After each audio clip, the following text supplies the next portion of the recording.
All right, Detective Hermosillo was sworn in yesterday. I'll remind you, you are still under oath for your testimony today. And to confirm, not being the state's case agent, I just want to confirm that you didn't review any, well, you're the first witness, so we don't need to do that on this particular witness. So, Mr. Wood, if you'd like to just inquire on further direct, you can do that at this time. All right, thank you. Good morning, Detective. Second, when we finished off yesterday, we were discussing what you had found or what you had observed at a burial site, and just for purposes of the jury, what site were you at when you found the body you were speaking of yesterday? We were at the site that we deemed JJ's burial site.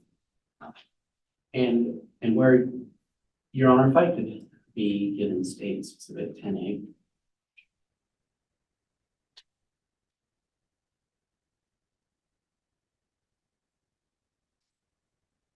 And if I may publish that? Yes, it's admitted, correct? Yes. So,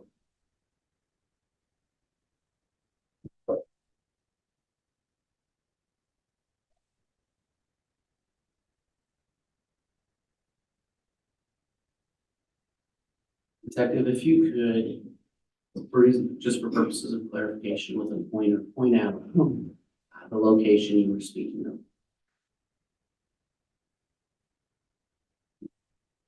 It's the burial site on the other side of this pond, just underneath this tree. Okay. Now, you call it a pond. When you were out there on June 9th, was there water in it?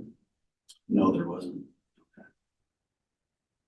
And again, just to clarify, when we had left off your testimony yesterday, is it correct that what you observed was what appeared to be a small body wrapped up in a black plastic bag? That's correct. Your Honor, I'd ask that the witness be handed State's Exhibits 10B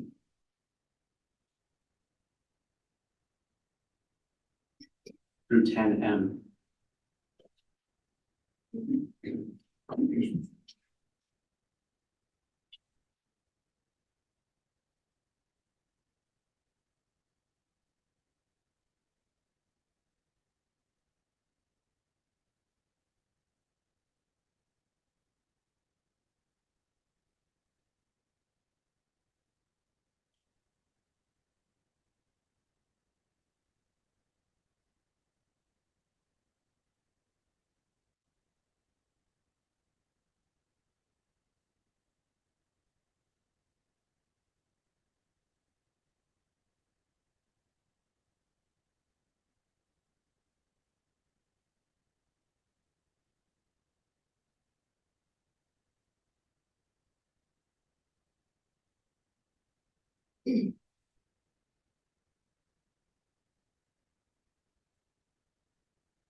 Detective, can you review those exhibits and let me know when you got a chance to?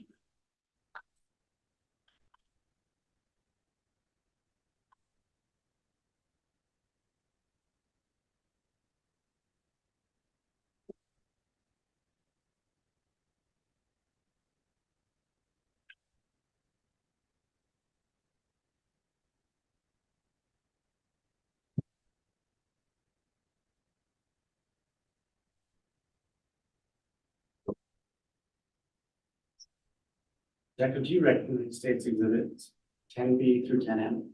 Yes. What do they purport to be? Photographs, there's a photograph of the west side of the defendant Daybell's residence. And photographs of the backyard. And do you know when these photographs were taken? On June 9th, 2020. Were you the photographer? No, But you were on the property that day. that's correct. And were you able to observe each of the areas that are photographed in these exhibits? Yes, You saw them with your own eyes. yes, And are these true and accurate representations of what you observed on June 9th, 2020? yes. Your Honor, I move for admission of state's exhibits 10B through 10M. Any objection? Judge, just to, Into the microphone, please, Mr. Pryor. I'm sorry, Judge. Judge, just one here on 10B if I could. Otherwise, I'm fine with the rest of the exhibits. Okay, so let's do that then. So 10C through 10M have been offered or admitted, and Mr. Pryor, you can board there on 10B. And officer, you're looking at 10B, is that right? Yes, For sir. now. Yes, And the vehicle that's parked in 10B, is that the vehicle that was, the position of the vehicle at the time that you testified about Mr. Daybell? that's not the vehicle that Mr. Daybell was in. Okay. Do you know what vehicle that is? And the driveway looks like a Subaru. Okay, is that the driveway that you're making reference to? That's correct. So in other words, somebody else's vehicle is there, we don't know whose vehicle that is, It's not the one that Mr. Daybell was in. No. but you don't know whose vehicle that is. I don't know whose vehicle that is. You don't know when the vehicle was put there. No, sir.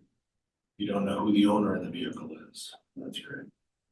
I would object, Judge, on foundation. All right, Mr. Wood.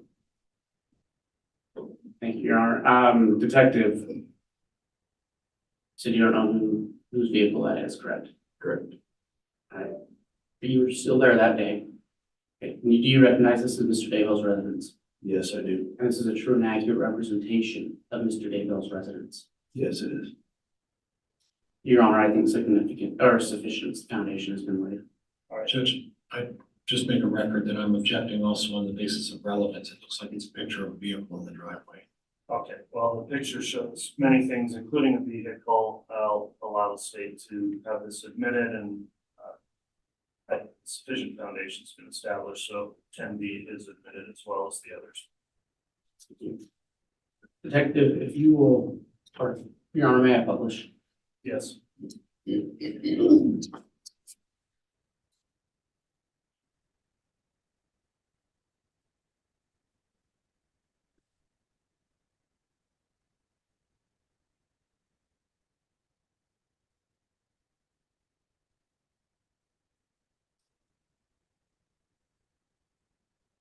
Detective, what did you observe in State's Exhibit 10B? That is the west side of the Daybell residence. When I testified earlier to coming out and standing in the lawn area, that's not the vehicle that Mr. Daybell was in, but it was similarly parked that way, backed in. And that's the driveway he was sitting in when I was observing him look over his right shoulder toward the pond area. Detective, do you have the pointer with you?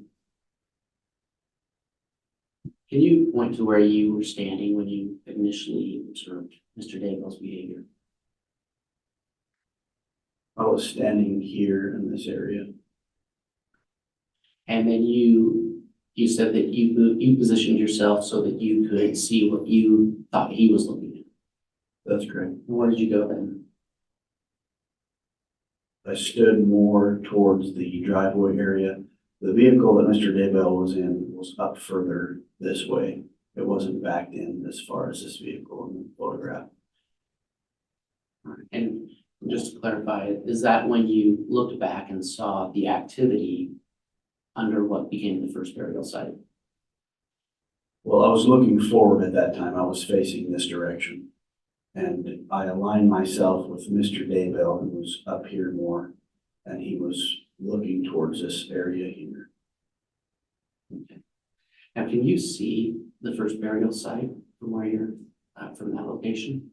Yes, it's the tree I spoke about earlier. This is the tree where JJ was buried underneath. This right here is the pond. You can see just a little bit more taller shrubs around the top of the pond area. But this is the tree that JJ was buried underneath. So is it fair to say that even from the front or the middle of Mr. Daybell's front yard, you can see that location easily? That's correct.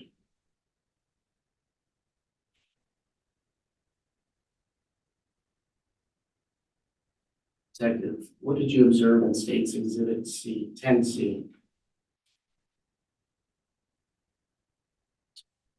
When I testified, I was tasked with sifting through the fire pit. This is what we deemed the fire pit. It had burnt tree limbs. There was various little pieces of trash. It was in the middle of round cinder blocks. So that's what we deemed the fire pit as. And the way it appears in that image, that's the way you found it that day. Correct. It was that morning, yes.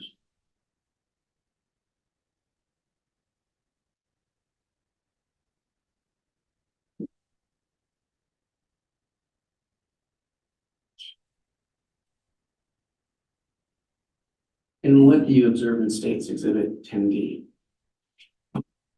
This is just north of the driveway that Mr. Daybell was sitting in, looking in the same direction. So we're standing on the west side looking east. And that is the tree. And then here's the pond area right here.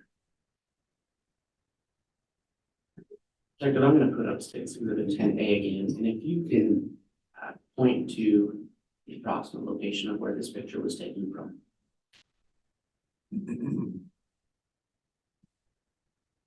So that last photograph was taken from this area right here.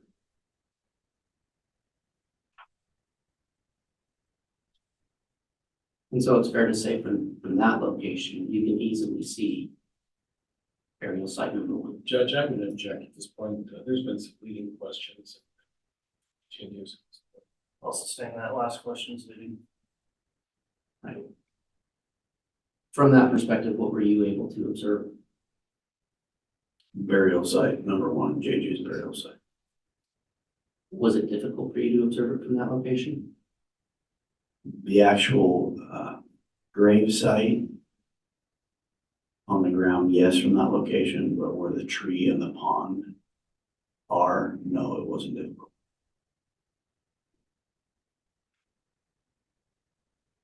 Detective, what did you observe in State's Exhibit 10E? So I testified earlier about the difference in length of grass and shrubs in that 6x6 section that was marked off next to the pond. This is what I'm referring to. If you look close, you can see there's smaller grass and dirt protruding right here. This is probably a little bit difficult to see. There's probably a better photograph. But this is longer shrubs through here, and then in here was like the length of sod and some dirt where there was nothing growing. And when yesterday you testified being called over to burial site 1, is that what it looked like when you got over there? That's correct.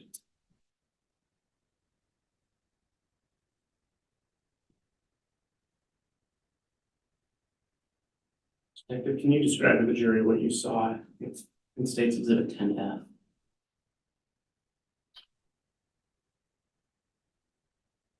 So when I spoke about ERT removing the topsoil and the top level of shrubs, this is what I was speaking about. And you can start to see the 3 large white rocks I was talking about earlier starting to come through the dirt. You testified yesterday about a smell.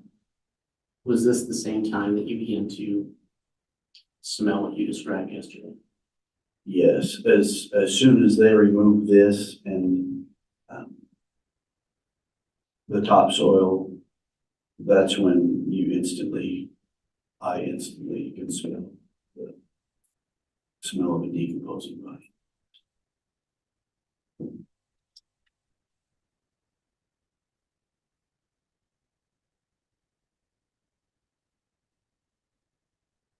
Detective, can you tell the jury what you saw in State's Exhibit 10?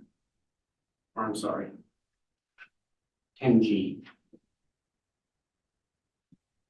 So as the ERT team methodically removed the soil around the white rocks and dug down just a little bit deeper, this is what we saw. You can start to see there was a smaller rock, but the three large white rocks started to show through clearly. When I testified that there was thin wood paneling underneath the white rocks, you can start to see the edge of that piece of wood paneling underneath the rocks. We also noticed that there were roots cut that the ERT team didn't cut. They were already pre-cut. Some of the roots are fairly thick, so that was something we observed as well in that burial site.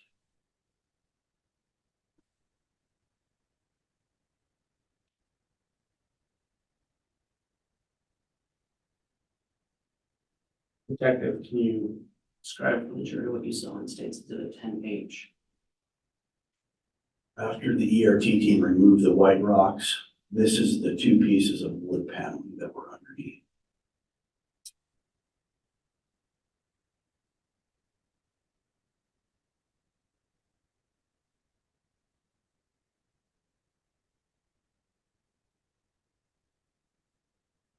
What did you observe in State's Exhibit 10I?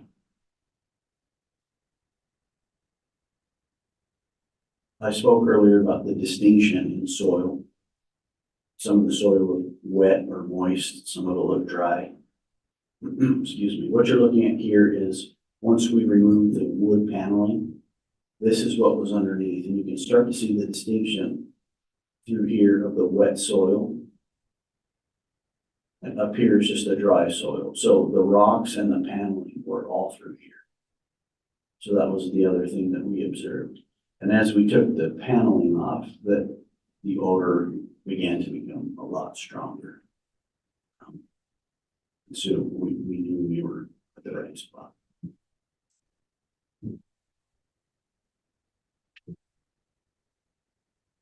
Your Honor, I apologize for any delay. I wonder if we could just have a very brief sidebar regarding the removal exhibits.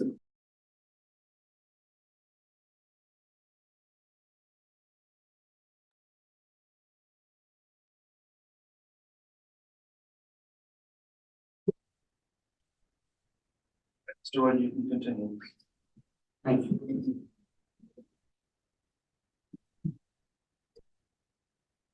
Detective, can you explain for the jury what you observed in State's Exhibit 10J?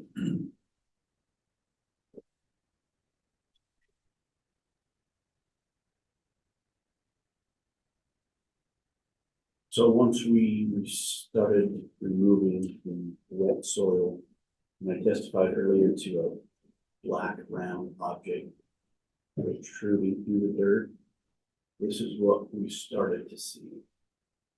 It appeared to be like tight wrapped black plastic. It wasn't very too far underneath. It's fairly shallow, but that's what we started to see. And I talked about what appeared to be the crown of a human head.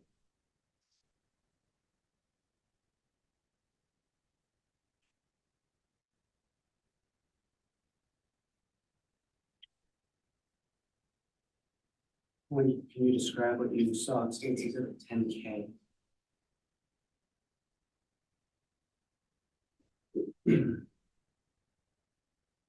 So once that appeared, the ERT team leader, Steve Daniels, used a small, sharp instrument. And I testified that he made a slit through the black plastic. And you can see the black plastic kind of peeled away. on the top of the head. And then I testified there was a white piece of plastic underneath. And this is the white piece of plastic here. He made a slit in the white plastic. And when he did that, you could see what appeared to be brown human hair. Some of the hair kind of came out with the sharp instrument, and that's the hair you can see on top of the white plastic. But that's what you're looking at there.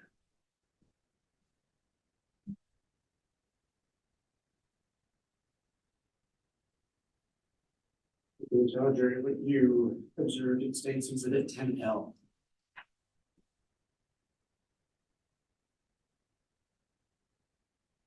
Once the ERT team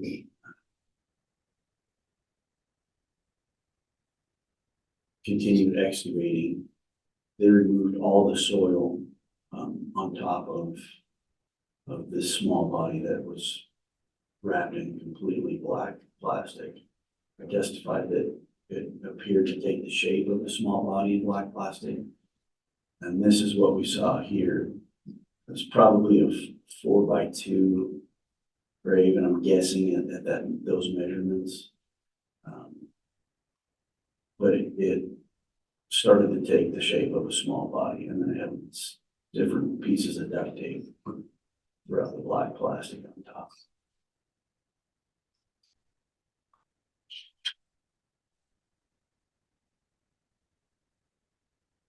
What did you observe in States Exhibit 10M? Once we lifted JJ out of the ground, there was still wet soil underneath where he was laying. And that's body decomposition. The body had begun to break down. So that's what the wet soil is through here. Again, you can see the roots that were cut to be able to put him in this location. Detective, once that body was recovered, what did you do? And to clarify that question, once that body was taken out of the ground, what did you do? I assisted the coroner and a few other officers in placing JJ in a body bag, a black body bag.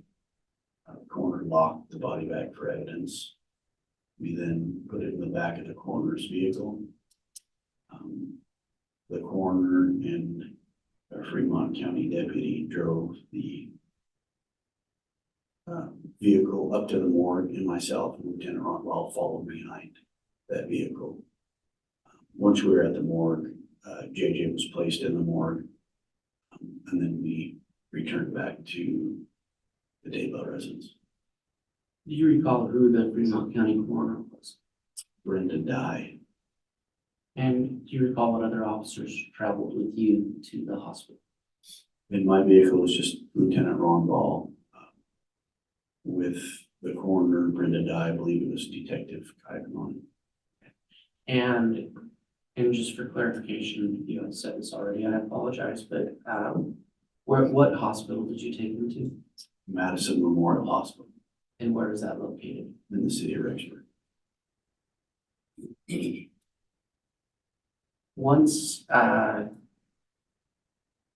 Once you finished that task, what was the next step for your investigation? We returned back to the Daybell residence. As we got there, we were told that they had possibly Judge, I'm going to object at this point. There's some hearsay. I'll ask another question.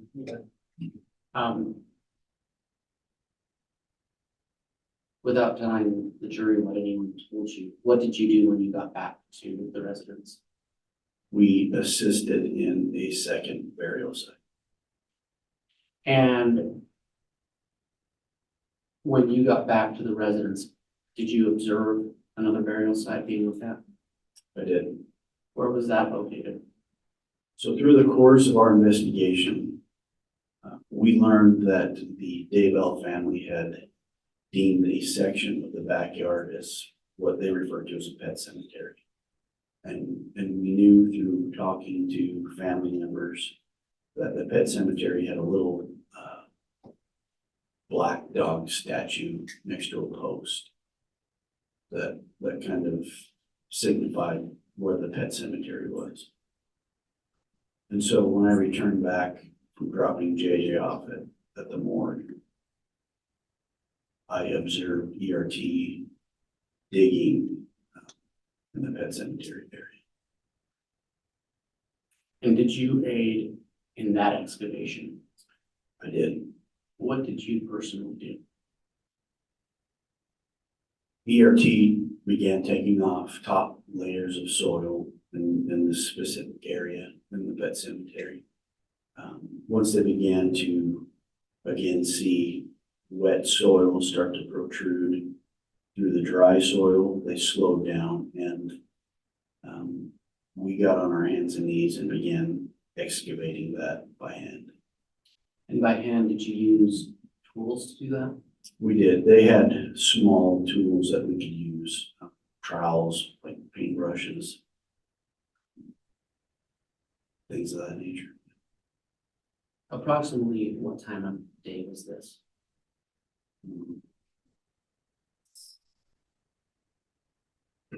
Say it was afternoon. And approximately how many people were there with you using hand tools?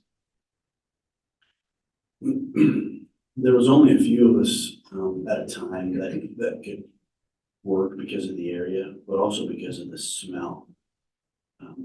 We had to take turns digging because we were on our hands and knees, and the smell was so bad that you could only work for a few minutes before somebody else had to take turns, get on their hands and knees and start digging by hand. And you said the smell, what did it smell like? Decomposing body. How long did you aid in that excavation using the hand tools? Hours, probably hours. And did you find anything?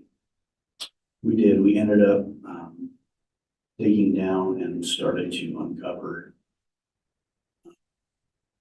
burnt pieces of flesh, charred bone, fatty tissue. Just, and I apologize for the lack of better words, but globs of burnt flesh starting to protrude through the dirt.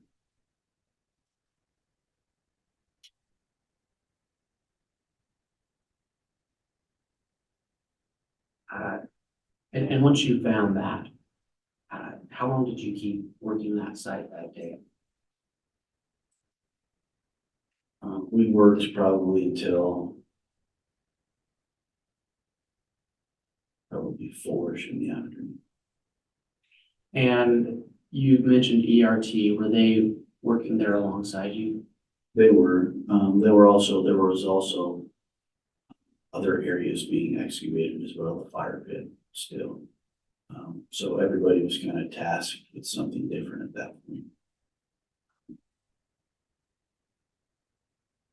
And once we started getting down a little bit more in Tylee's burial site, we assumed it was Tylee, we could start to see the top of what appeared to be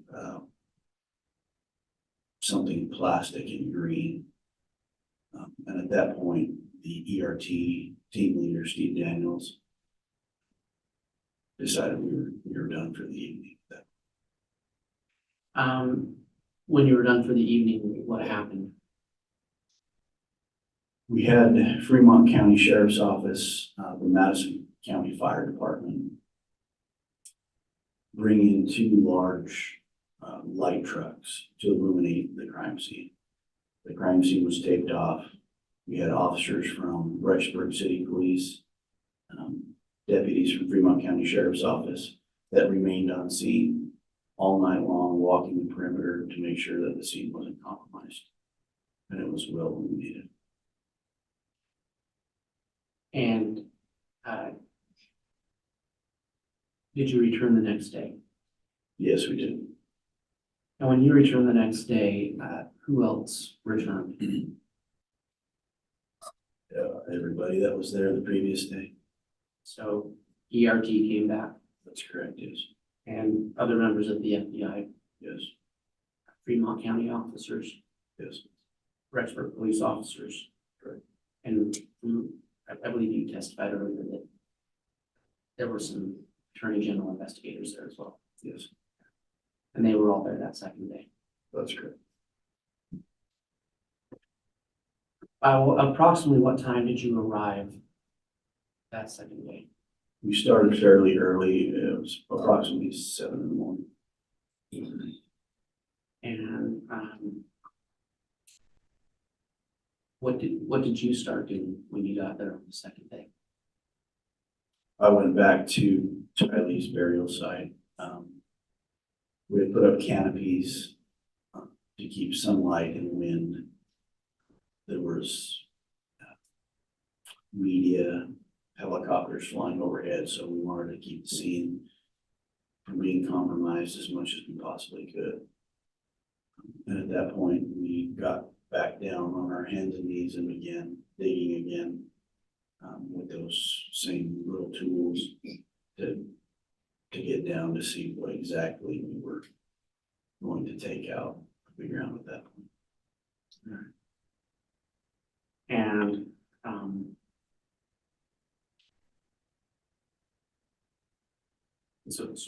and then what happened next as you continue to do that work? Like I said, we would take turns digging because the smell was so bad. And we would just keep excavating slowly around this green object that started to come through the dirt the first day. So it started to take a shape, a roundish shape, when we began digging down and methodically removing dirt. And at that point, we could start to see what appeared to be the shape of a green melted bucket that appeared to have the remains of, we assume, were Tylee that were charred and burned inside it. And were you there for the excavation of that bucket? Yes. How did that happen? Once we got down to what we thought was the bottom of the disformed bucket, we observed part of a human skull underneath the bucket. There was some teeth that we ended up excavating from underneath. At that point, the goal was to lift that out of the ground. And so there was we made kind of a little hole around it to try to get underneath. So we put tarps out. Like I said, the goal was to try to lift it completely out without manipulating it in any way. But when we tried to do that, when we lifted it, it all broke apart because there was nothing holding it together. So at that point, we had to go back in and remove all the pieces of the charred flesh and burnt bone and organs and pieces of Tylee at that point, put onto the tarp. And while you were doing that, you talked about the smell earlier. Was that still present? Yes, very much so. Strong odor, yes.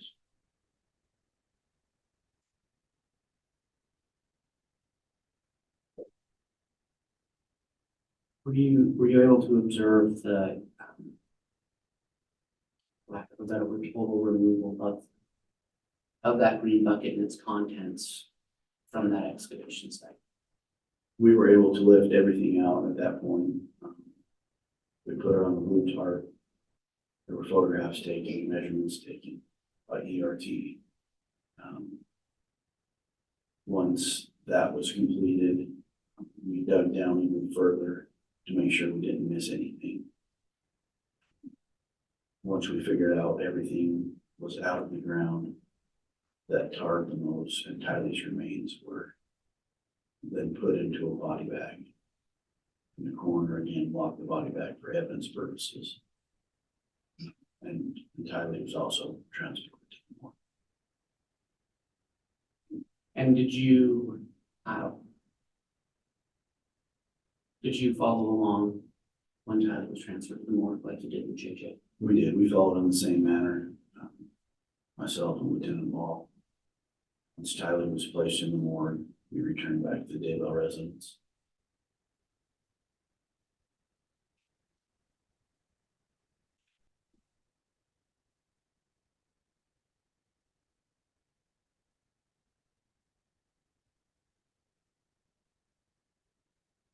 Your Honor, I'm going to be ask that the witness be handed State's Exhibits 11A through 11G.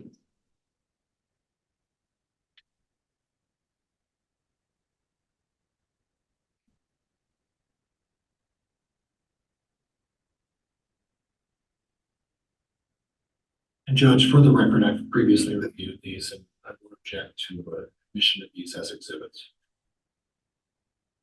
All right, exhibits 11A through 11G are admitted without objection.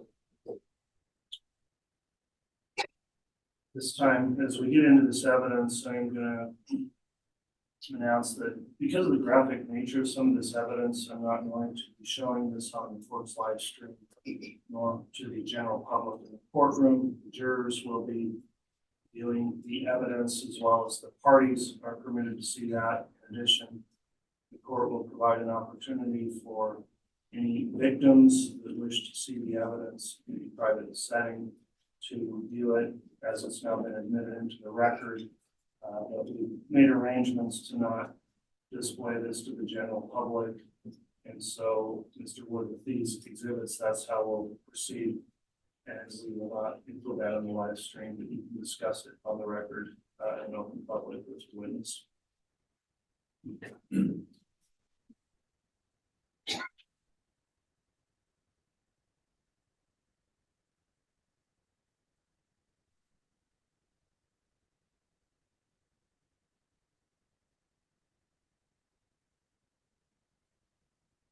Detective, can you review that exhibit, those exhibits?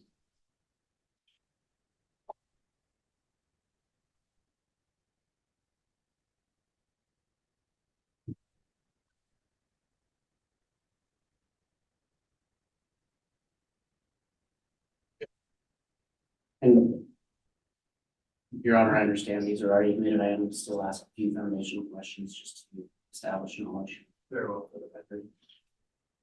Detective, what does State's Exhibit 11 report to be? And its subparts?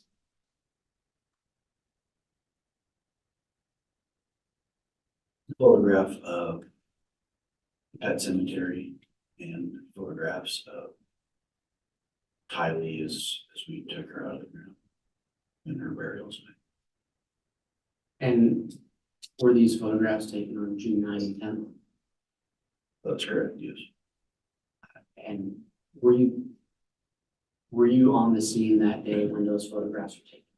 Yes, Are they true and accurate representations of what you saw? yes. Your Honor, those exhibits having been admitted, I'd ask to publish. You can do both.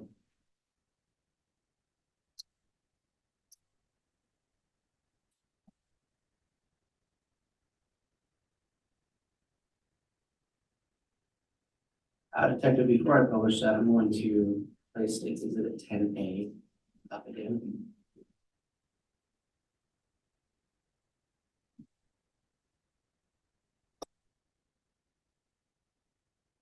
And can you point to the general location of what you've described as the pet cemetery? Right here. So can you have on the record and explain where it's pointing? Yes, Detective, will you explain where you're pointing? It's just east of this shop area and just north of the fire pit, so it's right through here.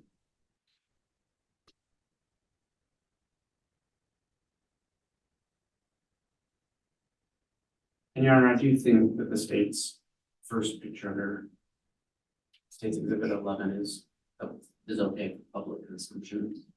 It is. I just wanted to make sure our system was working as well, that Exhibit 11A is fine. Detective, what did you observe in State's Exhibit 11A? This is where we began excavating briefly. As you can see in this photograph, there's a small black dog statue next to the post. So that's where we had learned this was the pet cemetery area through talking to family members. And then there's just some tarps laid out for some of the soil. You can see in the back the markers that had been distinguished and laid out by ERT for the fire pit area that I had talked about earlier.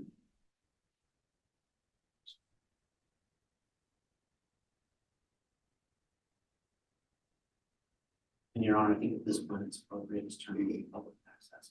I agree.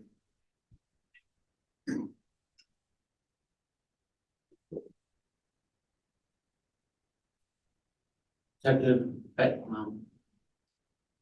Your Honor, I'm at a bit of I have no idea if this is, I can't see if this. Well, I'll ask, Detective, can you see that image in your monitor? Yes, Can you see most of it? yes. Can you describe for the jury what's been marked as State's Exhibit 11B? What did you observe there? Can I see? Is there a way I can use the pointer? I have a suggestion also, Mr. Wood, just because I understand what you're doing to try to line that up since you can't see the monitor. Do you want to set a notepad or something on there and get it oriented, and you could set on top of that just so that it's lined up?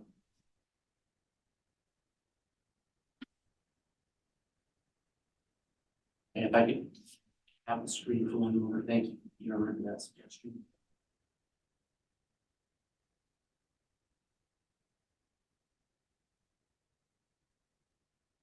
Okay.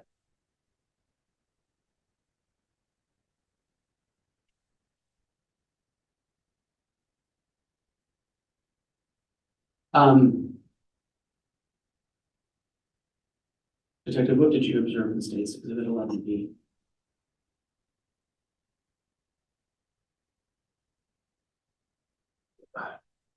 It's hard to describe without the pointer, but I'll do my best. In the middle of that photograph, you can start to see the different color and the changes in the soil from dry to a wet, moist dirt. You can start to see to the left just a little bit of that area. You can see the white piece sticking out and it's burnt on top, and that's charred bone that's starting to stick out, and all the little pieces next to it are pieces of burnt flesh, tissue, what we later determined were organs that were all kind of, that's the top of what was inside the bucket. So that's what we first started to see when we started to excavate. And at this point, were you still using the hand tools? Yes.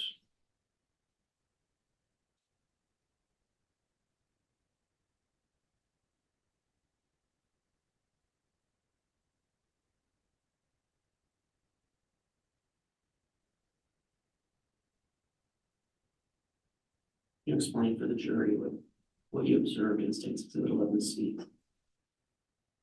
So as we started to excavate down further, some of the top of the mass of burnt flesh wasn't really attached to anything. And so when we would start to dig away towards the sides, it would kind of come apart. It wasn't part of that original mass. And so what you're looking at on this blue tarp is burnt flesh still attached to some bone. The upper left part of that section that you're looking at is part of the hip bone that still has burnt flesh attached to it, and then dirt and yeah, just fatty burnt tissue.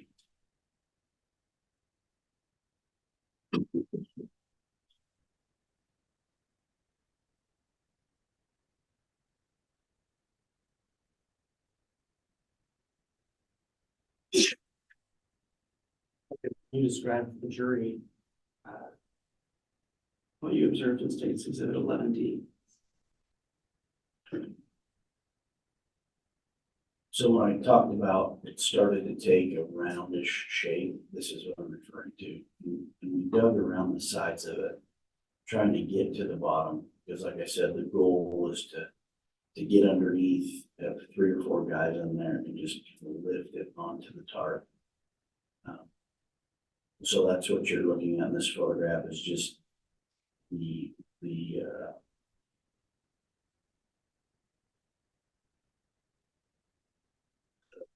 burnt flesh that's still just kind of inside that. And Judge, could we approach for a sidebar, please? Yes.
And that's part of a human skull just to the right of that, the green bucket.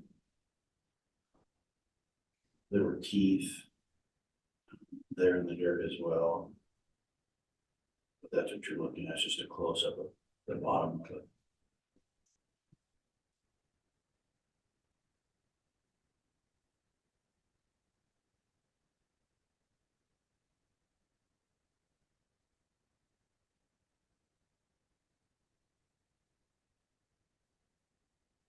Detective, what, can you explain for the jury what you observed in State's Exhibit 11F?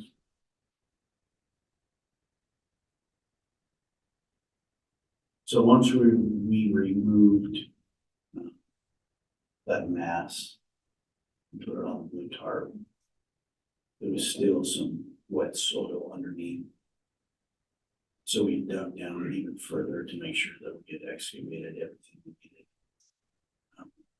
And so what you're looking at, you can see the tarps in the background we had put up. You can see some of the hand tools that we used just to the right of that hole. But that's what you're looking at, is just after we got that mass out, the wet soil.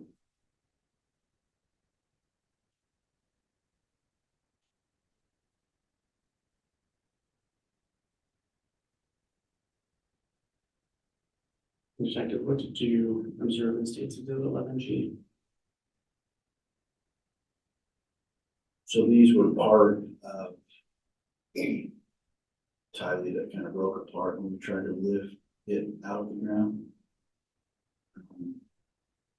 There's pieces of charred bone. There's parts of a skull on the bottom left,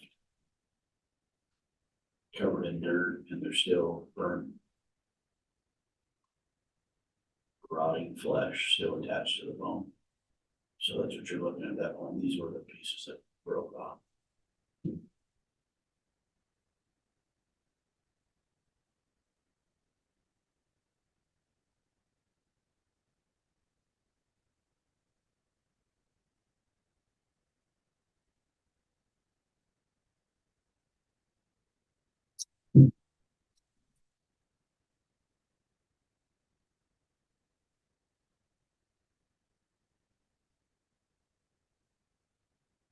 Detective, I believe you testified that you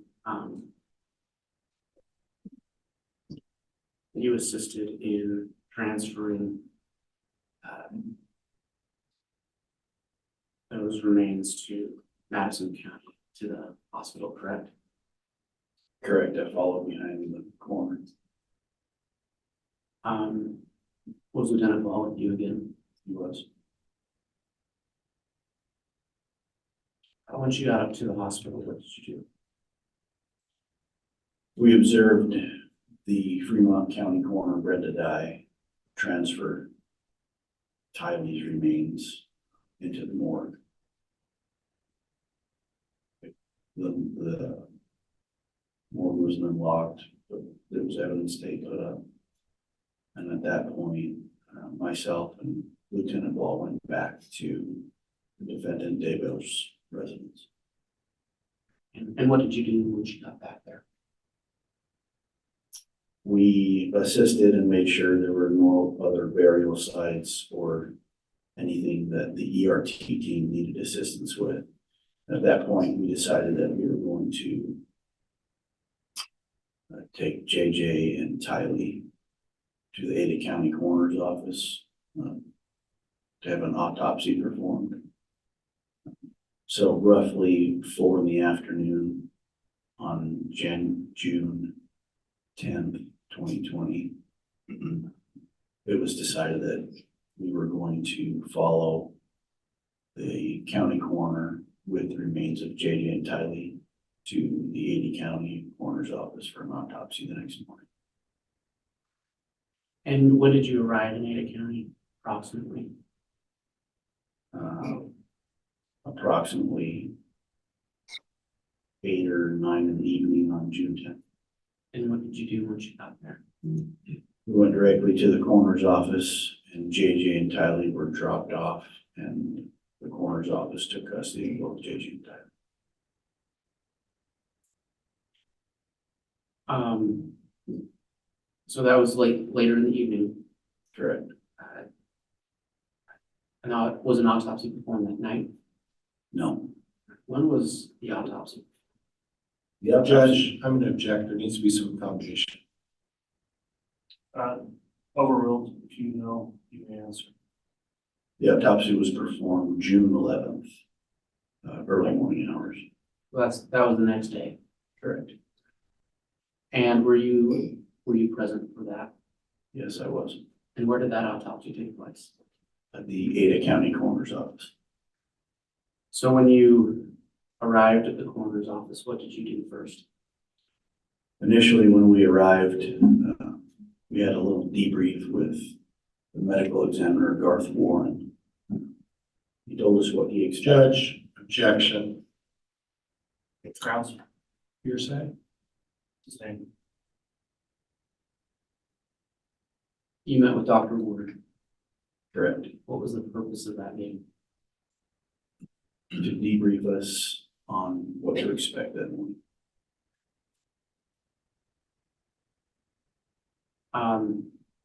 What did you do next? We went to the room where the autopsy was performed. Put the sanitary booties on our shoes, signed in on a whiteboard with our name and cell phone numbers. So he had a record of everybody that was in the room. And at that point, we stood back against the wall and observed the autopsy. Now, as a detective, you don't perform an autopsy, correct? Correct. But you were able to see it take place. That's correct. And what did you observe happening during that autopsy? One of his team members brought out the body bag. And I recognized it to be the same body bag that we took from defendant Daybell's backyard that day because it still had dirt on it. It still had the same lock. And at that point, they opened the body bag and revealed the same black plastic and small body that appeared to be in the black plastic.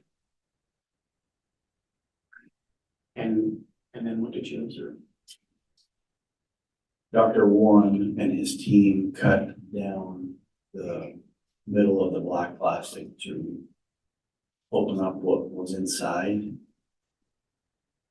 At that time, I observed a small child with duct tape on his head from his chin to his forehead area, tightly wrapped around his head. He had red pajama pants on, red pajama shirt. He had his arms folded this way across his body. And there was duct tape from elbow all the way around to his other elbow. He had his ankles also bound with duct tape. He was still wearing his nighttime pull-up diaper. He had black socks with the word Skechers in orange. I could tell that he was going through various states of decomposition based on his skin color. Judge, I'm going to object. Grounds, He doesn't have the experience to make a determination about the levels of decomposition. He's speculating. I'll sustain the objection and strike the final part of the answer about decomposition, Mr. Wilkie. All right. Detective, what did the body's skin look like? The skin was sloughing. It appeared to be bluish green, black, yellow.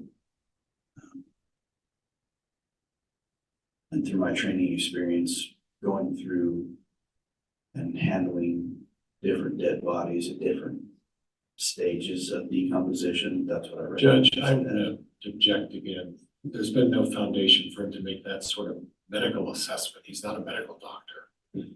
Your Honor, my argument would be that's not a medical assessment. It is on his training and experience. I'll overrule the objection. If you'd like to cross further, you'll have a chance, Mr. Pryor. The objection is overruled. The foundation laid in the previous response. Detective, once this the body was taken out of the bag and you made the observations that you've just described, what happened next? Dr. Warren and his team then cut the the white plastic that was wrapped around his head and duct taped. They cut down the middle to reveal what was underneath.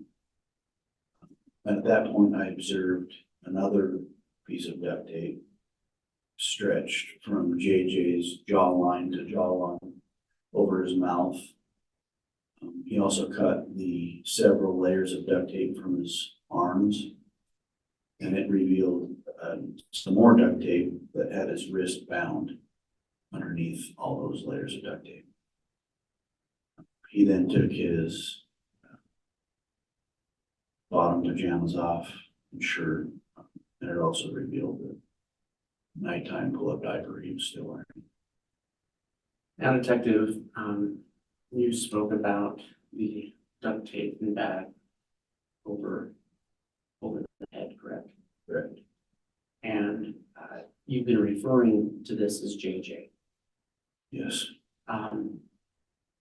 Until that duct tape and bag were removed, though, were you able to identify him as JJ? No. Once they removed the duct tape in the bag, through looking at all the photographs for the last 8 months of JJ, I recognized him to be the same little boy laying on that table as JJ Vallow. He had the same hairstyle, shorter on the sides, longer on top. At that point, I recognized him as JJ.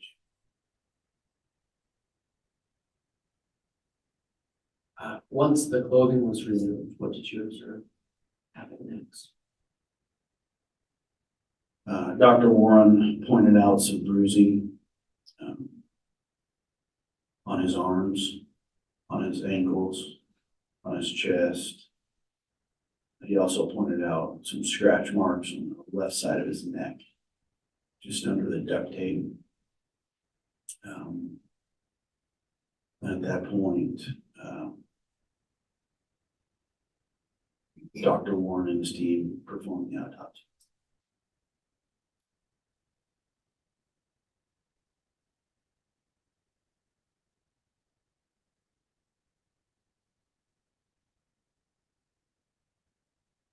Your Honor, I'd ask that the witness be shown State's Exhibits 12A through 12B. A through B. E. B, thank you.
Detective, can you review those exhibits? Let me know when you've had a chance to.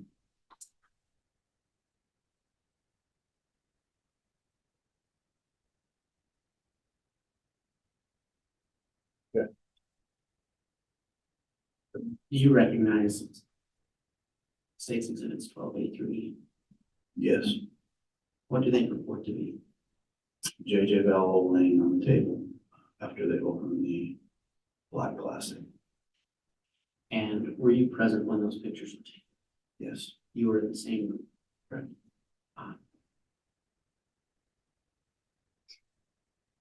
Are those true and accurate representations of what you observed that day? yes. Your Honor, I'd ask that State's Exhibits 12A through E entered into evidence. No objection, Judge. Very well. 12A through E are admitted. All of these are graphic in nature, will not be published or shown on the court's live feed or to the public in the courtroom. They'll be published to the jurors, however you wish to split. Thank you.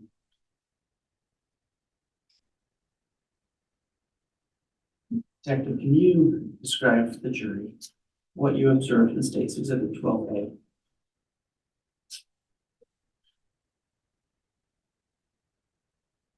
Once they removed the black plastic that J.J. Vallow was in, this is the first thing we saw.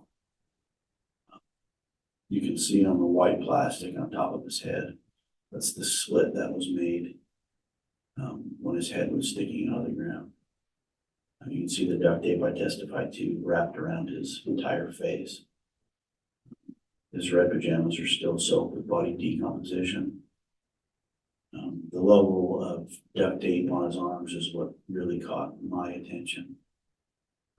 And he still has he has a white and blue child blanket wrapped around him.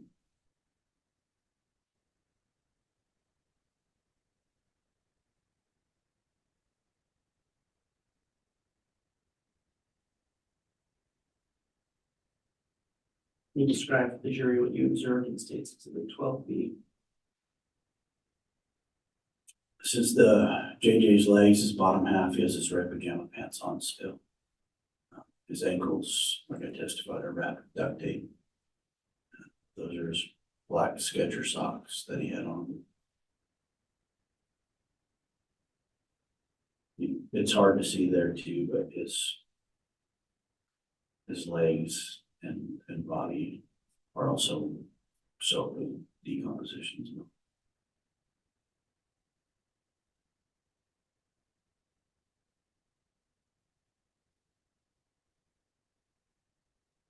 Can you describe to the jury what you saw in State's Exhibit 12C? When I spoke earlier that Dr. Warren cut down the white plastic and the duct tape that was covering his head, this is what we saw. You can see the other layer of duct tape around his mouth that went from jawline to jawline. You can see his hair, brown hair, still was matted down to his head, wet, soaked with body decomposition. But at that point, I was able to still recognize him as J.J. Vallow.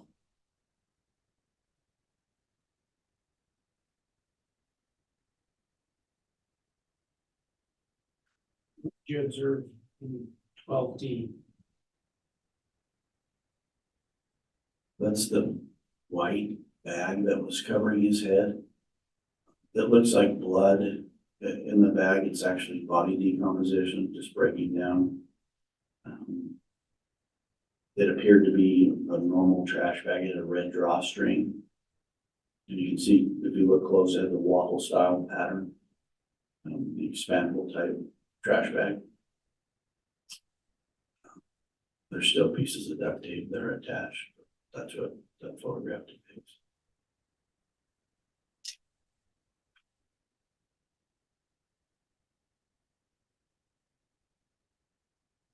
Can you describe to the jury what you saw in 12B? That's just another photo of JJ.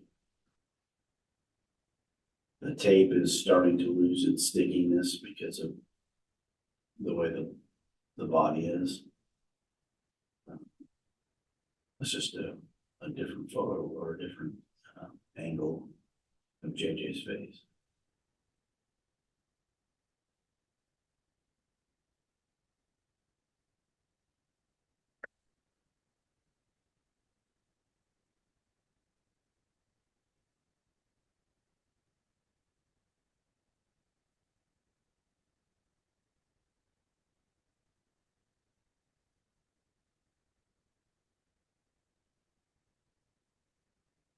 So can I have a re-sidebar, counsel?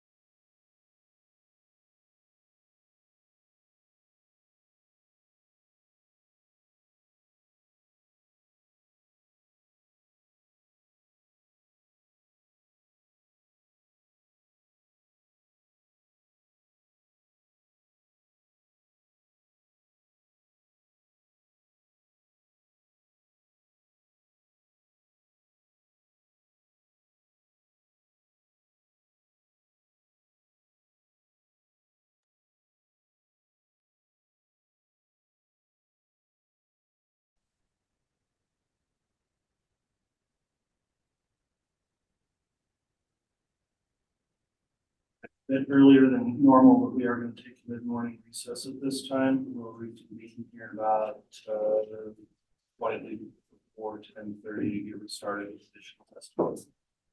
All rise, please.